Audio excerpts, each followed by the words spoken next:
ভারতীয় ভিসা প্রত্যাশী বন্ধুরা সকলকে জানাই সালাম ও আদাব।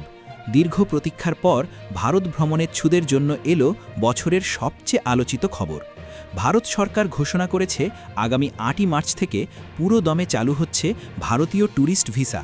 তবে এই আনন্দের খবরের সাথে যুক্ত হয়েছে বেশ কিছু কিন্তু। এবার ভিসা পাওয়া আগের মতো সহজ হবে না, যোগ হয়েছে নতুন কিছু কঠোর শর্ত এবং প্রয়োজন হবে অতিরিক্ত কিছু গোপন নথি। কেন এই কড়াকড়ি? কারা এবার ভিসা পাবেন আর কারা পাবেন না, আজকের ভিডিওতে আমি একদম পানির মতো পরিষ্কার করে দেব। তাই যারা ভারত যাওয়ার পরিকল্পনা করছেন তারা এই ভিডিওটি মিস করলে বিপদে পড়তে পারেন ভিসা প্রত্যাখ্যান বা বিলম্বের মতো সমস্যায়। তো কথা না বাড়িয়ে চলুন বন্ধুরা, শুরু করা যাক।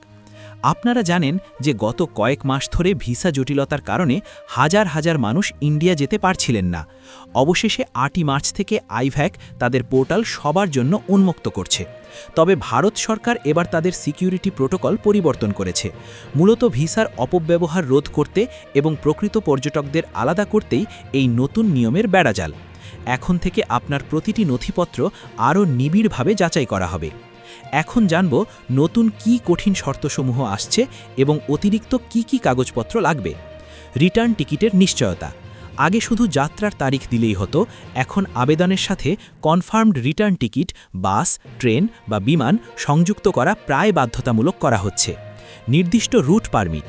আপনি কোন বর্ডার দিয়ে ঢুকবেন এবং বের হবেন তা আগে থেকেই নিশ্চিত করতে হবে এবং একবার ভিসা হয়ে গেলে রুট পরিবর্তন করা এখনকার চেয়েও কঠিন হবে। ট্যাক্স ও ইনকাম প্রুফ।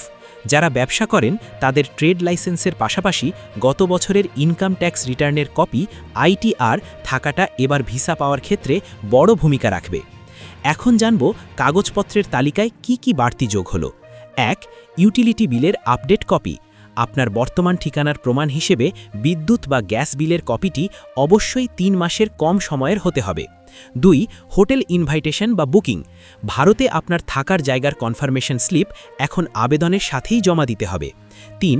আর্থিক সক্ষমতার প্রমাণ। আপনার ব্যাংক স্টেটমেন্টে গত ৬ মাসের নিয়মিত লেনদেন থাকতে হবে এবং নির্দিষ্ট পরিমাণ ব্যালেন্স বজায় রাখতে হবে। ৪. পেশাগত সার্টিফিকেট।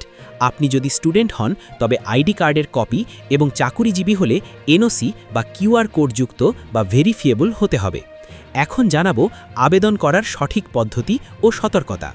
৮ই মার্চ পোর্টাল খোলার সাথে সাথেই সবাই হুমড়ি খেয়ে পড়বেন না, কারণ সার্ভার ডাউনের কারণে ভুল তথ্য সাবমিট হয়ে গেলে আপনার ভিসা রিজেক্ট হওয়ার সম্ভাবনা 100%।